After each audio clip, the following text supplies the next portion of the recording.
du den ersten Zylinder nur bei den Rückwärts machen. Aber braucht jetzt Rückwärtsbeschwingung, ja? Ja, aber warte, ist noch Dreck so. Weil jetzt muss ich ihn aufmachen, dass er ein bisschen läuft. Und der bleibt nicht da.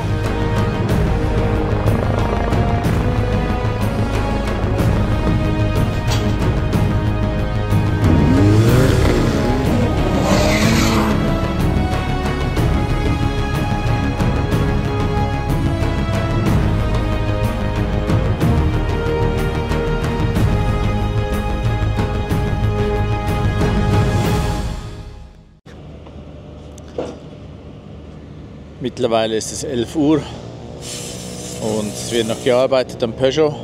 Adi und Ernst ist auch noch wach. Die sollten dann irgendwann ins Bett, damit die noch ein bisschen zur Ruhe kommen.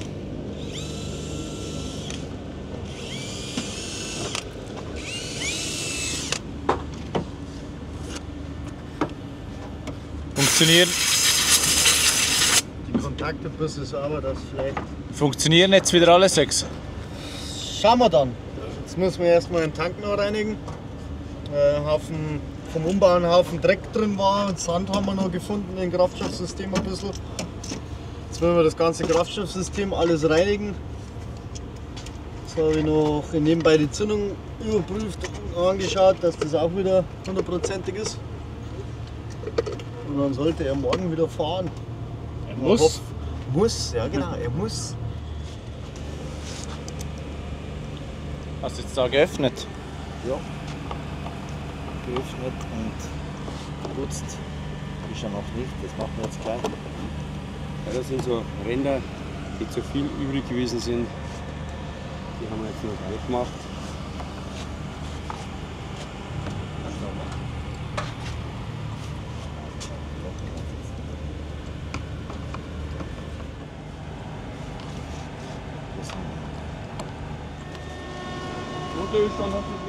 Mittlerweile ist es wieder Mitternacht und am Peugeot wird immer noch gearbeitet. Von der Klebemasse, wo da gearbeitet wurde, haben sich gewisse Teile abgelöst. Vielleicht war es ein bisschen zu viel. Das ist jetzt im Tank und das versucht man rauszuspülen. Aber die beiden Löcher sind sehr klein und man kommt da ganz schlecht hin. Ich kann mir vorstellen, die Arbeiten gehen sicher noch eine Stunde, vielleicht auch 2. Dann ist schon wieder nachts um 2. Und Adi und Ernst müssen bereits dann früh wieder raus.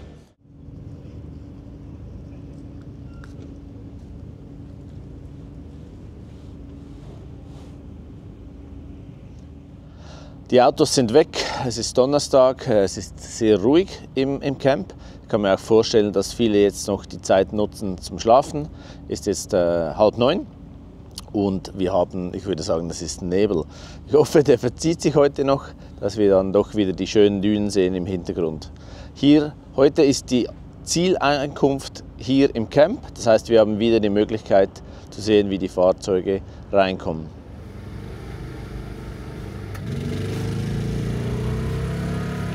So trinken wir Kaffee an der Dakar. Donnerstag, zweitletzter Tag der Dakar 2025. Mehrere Classic-Autos sind nicht gestartet, unter anderem auch dieser Mitsubishi. Hi. Ziel ist es sicher, dass die morgen noch fahren können, weil wird heute noch geschraubt.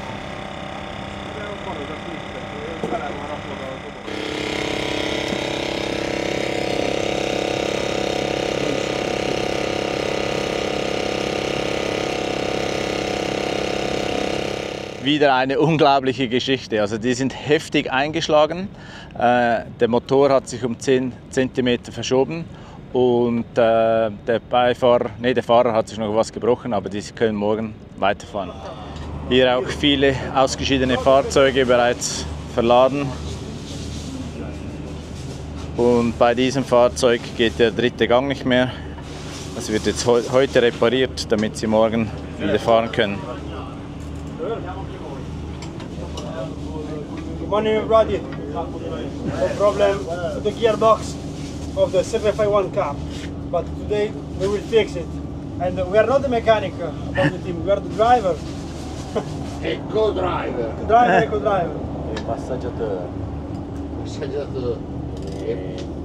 Dentista. Noi andiamo a mangiare. Arriviamo anche noi. In den Kommentaren wurde auch gefragt, ob die Saudis ein Campingvolk sind, und ich würde sagen ja.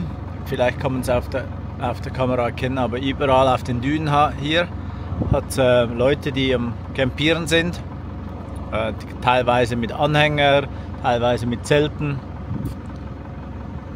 Also die sind da schon aktiv. Es ist kurz vor 16 Uhr, die ersten Classic-Autos kommen zurück ins Camp, sowie auch die schnellen LKWs und ein paar Motorräder. Autos habe ich noch keine gesehen, aber ich denke, die kommen dann in den nächsten paar Minuten auch. Es war ja unser Ziel, dass wir heute die Zieleinfahrt der schnellen Autos sehen können. Das ist aber zu weit weg, 60, 70 Kilometer. Das war uns dann doch zu weit. Wir sind den ganzen Tag hier im Camp geblieben, haben noch ein Brot gebacken. Wir haben insgesamt 10 Brote gebacken, unheimlich viele Espressos getrunken. Besten Dank nochmal hier an Bruno von kaffeewelt.ch, der uns die Maschine, Kaffee, Tassen, Mühle, alles gesponsert hat. Also für die Zuschauer aus der Schweiz, bitte, wenn ihr in der Nähe seid, schaut mal bei kaffeewelt.ch rein. Würde mich sehr freuen, wenn ihr hier unterstützen könntet. Was steht noch auf dem Programm? Morgen noch eine kurze Etappe, dann Zieleinfahrt und am Abend Siegerehrung, und dann haben wir eine unglaublich lange Verbindungsetappe, 1800 Kilometer oder 1900 zurück nach Jeddah. Also unser Ziel ist es dann, möglichst schnell von hier verschwinden zu können, damit wir unsere Flüge zurück nach Europa wieder erreichen. Yeah, both. Okay. In water. Ja,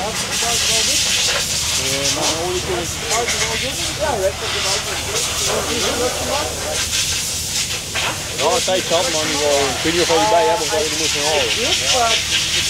Not that bad, because they shortened it by a hundred miles. War auf jeden Fall eine neue Erfahrung, ganz vorstarten als Dritter, mit fast keine Linien vor mir, vor allem in die Dünen, es war verdammt durch. Der Start ist verzögert worden, weil nämlich so viel Nebel da draußen war, hat der Helikopter nicht starten können, und das ist natürlich aus Sicherheitsgründen geht es dann nicht. Um 10:30 Uhr ist dann der erste gestartet, haben eine verkürzte Strecke gehabt, es war jeder froh drum, weil es einfach verdammt schwierig zum Fahren war und wirklich schwer wegen die ganzen wachen Dünen. Ja, bin froh, wieder im Ziel zu sein. Bin, glaube ich, 16. Gesamt und 6. oder 7. in der Rallye 2. Jetzt ist nur ein Tag. Ich bin Platz 9 in der Gesamtwertung, um 29 Sekunden mit dem Stefan Switko. Also von dem her, morgen nochmal den nächsten Tag gut umbringen. Ich werde nicht mein Leben riskieren, gerade dass ich jetzt so eine Position weiter vor bin. Muss ich auch sagen, dass wir lieber einen Platz weiter hinten haben und habe dafür ein solides Top 10 Ergebnis. Von dem her, morgen nochmal und dann hoffentlich Podium. Wie würdest du die Dakar jetzt rückwirkend beschreiben? Zach, wirklich zach. Also vor allem die erste Woche war wirklich schwer. Also vor allem mit der Chrono-Stage, mit der Marathon-Etappe, die ganzen Steine, die langen Tage, es war schon anstrengend. Immer noch anstrengend natürlich, aber ich bin froh, wie ich das Ganze meister. Dann wünsche ich dir für morgen, die letzte kleine Etappe, viel Erfolg. Danke. Eine schöne Zieleinfahrt, und wenn wir uns nicht mehr sehen, danke für deine Zeit, immer für die Videos, war grandios. Danke dir. Danke.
2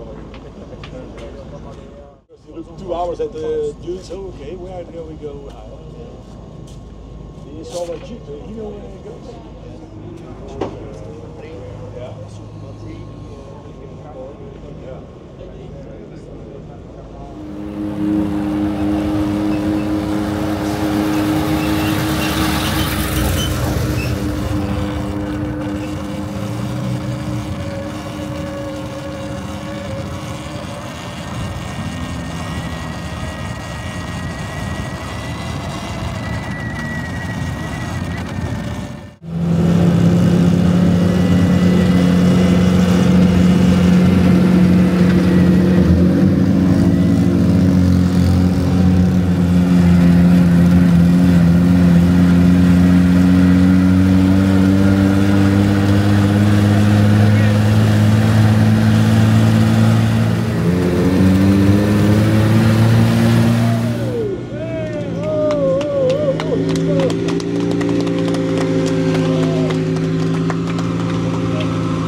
Wir haben schon gerufen nächstes Jahr, wieder Büro. Wir haben direkt Blinker Klaus.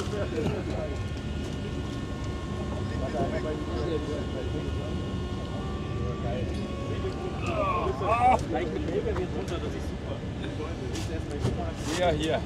Willkommen. War nichts Kompliziertes heute, oder? Also für einen Tomcat wäre es ein Kinderspiel gewesen. Aber in Anbetracht, dass es nicht der Tomcat ist, haben wir gesagt, Respekt, das war heute wieder eine staubige, weiche Angelegenheit. Also da haben wir schon heute richtig Leistung gebraucht und da sind wir ein paar Mal, hat uns der LKW helfen müssen. Also 2-3 Mal haben wir den LKW gebraucht. Aber ansonsten Morgen noch eine kurze Etappe und dann durchs Ziel. Und dann geht's. Sehr gut. Willkommen im Camp. Dankeschön. Wir sind wieder mal bei Justin. Justin, heute ein spezieller Tag für dich. Was habt ihr erlebt? Also fahrtechnisch war es jetzt recht kurz, da wir morgens hier aus dem Camp los sind. Wir sind in so einem kleinen Kessel und dann erstmal gesehen haben, wie neblig die Gegend eigentlich ist. Allein die 110 zum Start waren schon mal sehr spektakulär, muss ich sagen. Da hast du wirklich 5 Meter weit gesehen. Also man hat sich einfach nur versucht, irgendwie am Frontlicht des davor fahrenden Fahrzeugs irgendwie zu orientieren. Als ich angekommen war, war ich schon mal irgendwie happy und dann hieß es, der Start ist erstmal verzögert. Wir mussten dann zwar erstmal durch die Zeitkontrolle durch, aber dahinter hat sich alles gesammelt. Und ich glaube, wir haben dann 3,5 Stunden gesessen, ehe das erste Motorrad gestartet ist. Und ja, dann gab es echt so hitzige Diskussionen mit David Castera und den anderen Offiziellen, ob gestartet werden kann, wie weit gefahren wird und in welchem Modus. Ich glaube, die erste Entscheidung war, alle fahren. Dann wurde aber uns Fahrern hinten halt recht schnell klar, dass das für uns bedeutet, dass wir in die Dunkelheit kommen.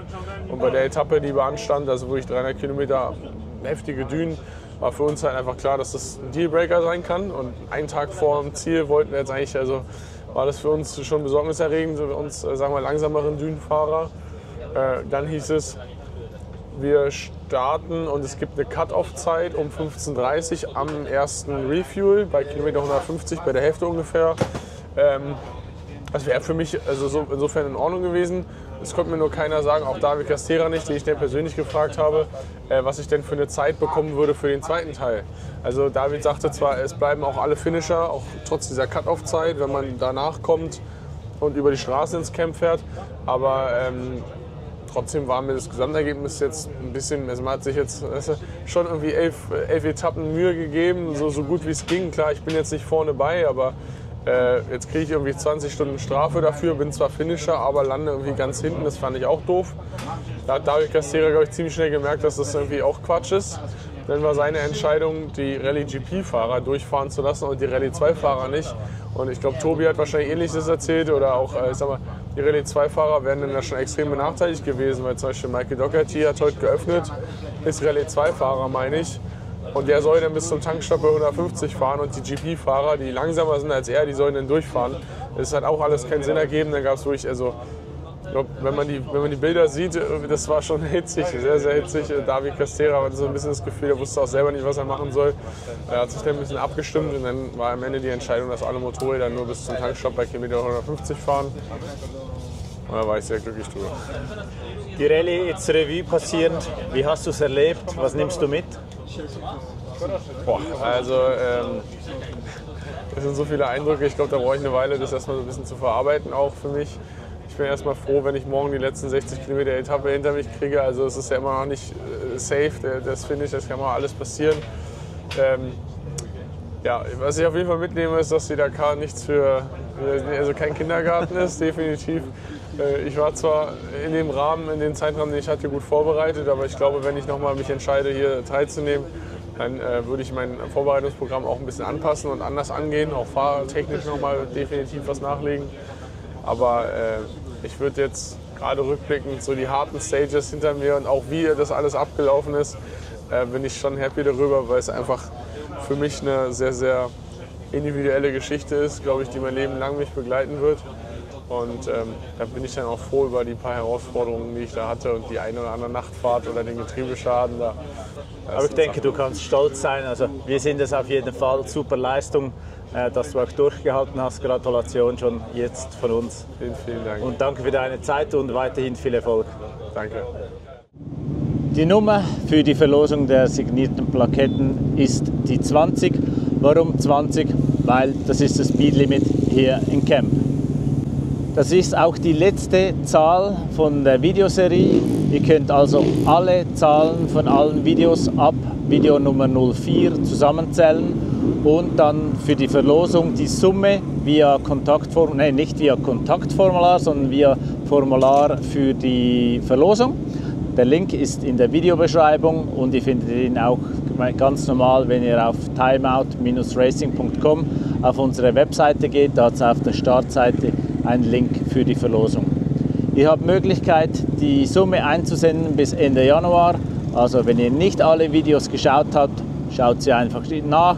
Und wenn ihr nicht sicher seid, ob ihr die richtige Zahl habt, schaut sie auch alle nochmals nach. Wir werden dann ein spezielles Video machen, im Februar denke ich mal, wo wir die Ziehung machen der verschiedenen Gewinner. Und wenn ihr gewonnen habt, werde ich euch anschreiben via E-Mail und dann sende ich euch die Plakette zu.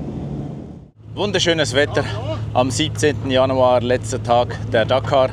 Adi und Ernst starten auf die letzte Etappe. Wir drücken Ihnen nochmals die Daumen und wir nehmen euch mit auf den letzten Tag. Viel Erfolg! Dankeschön! Gute Zieleinfahrt!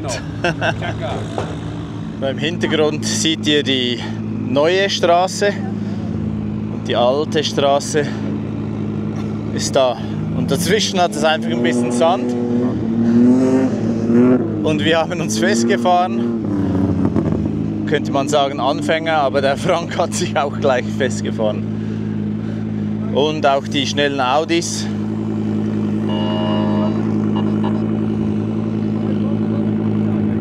Die haben sich auch vergraben hier im Sand, also das sieht nach nichts aus.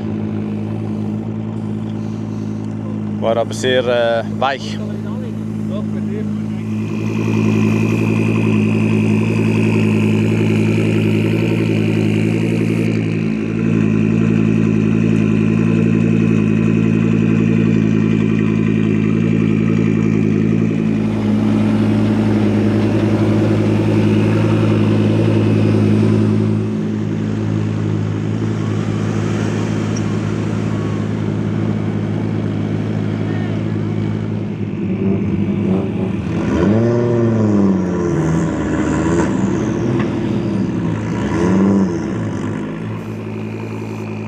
Auch die Orga hat sich eingegraben, die uns hier rausziehen wollten. Jetzt wird Luft abgelassen.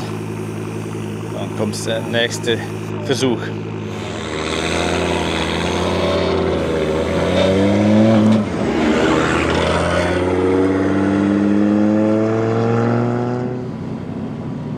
Einmal mit Profis arbeiten.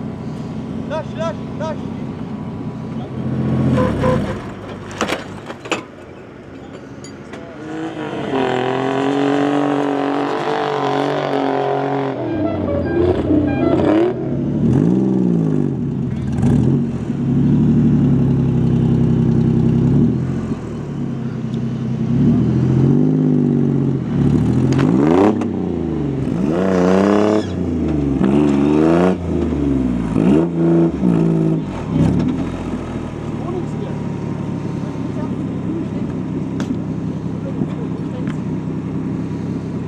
abwärts. Sag was, Uwe. No.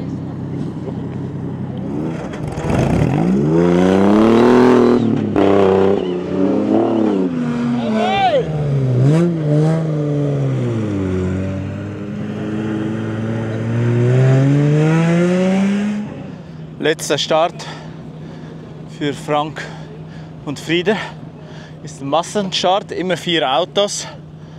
Wir haben uns den Weg hier zum Start in die Wüste auch gekämpft. Daher entschuldigt bitte mein Keuchen und mein Schnaufen.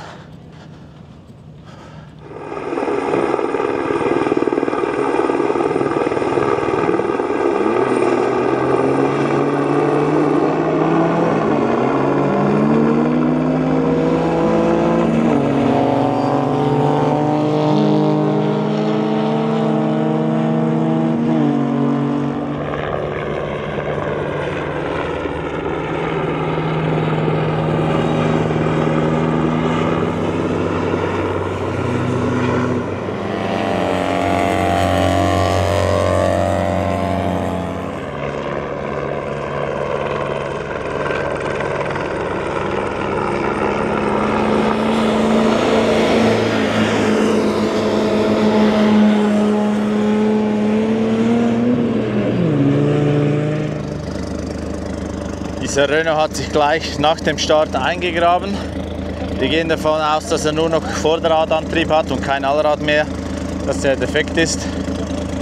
Jetzt haben sie gleich dann noch die Front abgerissen, als sie ihn rausziehen wollten.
بلجيكي الكبير في عالم الراليات. هناك من يقول لا اعلم هذه شائعات لان هذا السائق اللي والده عنده حصه بفريق اوفر درايف سبب انه ترك سياره تويوتا هايلكس وجاء الى هذا الفريق من اجل التحضير لانه فريق اكستريم. Es ist 13 Uhr. Jetzt kommt Fahrzeug für Fahrzeug übers Podium. Bei gewissen kommt dann auch das Team aufs Podium für ein Foto und dann ist die Rallye zu Ende. Adi und Ernst sind noch nicht da. Es hat eine riesenlange Schlange. Das heißt, ich weiß nicht, ob ich diese Bilder noch einfangen kann oder ob wir dann schon weg sind. Es ist extrem laut. Ich hoffe, man hört mich.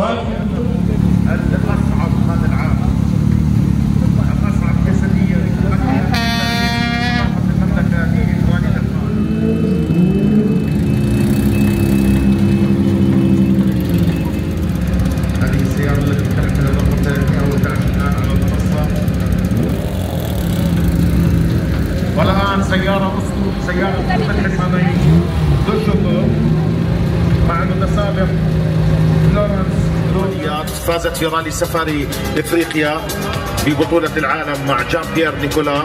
هذه السيارة التي تحمل الرقم 721 سيارة البيجو الأسطورية التي قام مصمم السيارات الإيطالي العريق بينفرينا بتصميمها. سيارة جميلة جدا، سيارة 721 السيارة التي يقودها المتسابق أرنست أومورت من إيطاليا وإيدي روهلسينجر. يمتلك أرنست أمورت مشاركة وحيدة في رالي دكار عندما اجتاز خط النهاية في المركز 116 في الفئة الكلاسيكية عام 2022 مع ملاحه إيدي روهلسينجر الذي يمتلك خبرة. هذه 504 كوبيه الفيجو الأسطورية.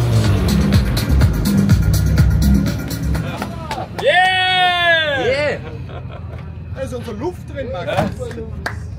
Oh Markus, du bist da. Fritz haben wir vorhin auch gesehen. Geil. Ja, Richtig geil. ja super. Hä? Hey, stellt sich mal. Stellt euch doch mal davor. Mit diesen Bildern möchte ich mich von der Dakar 2025 von euch verabschieden oder zumindest von hier aus Saudi-Arabien. Das nächste Video wird dann von zu Hause sein, das ist die Verlosung der signierten Plaketten. Ich möchte mich herzlichst bei euch allen bedanken fürs Zuschauen, fürs Kommentieren.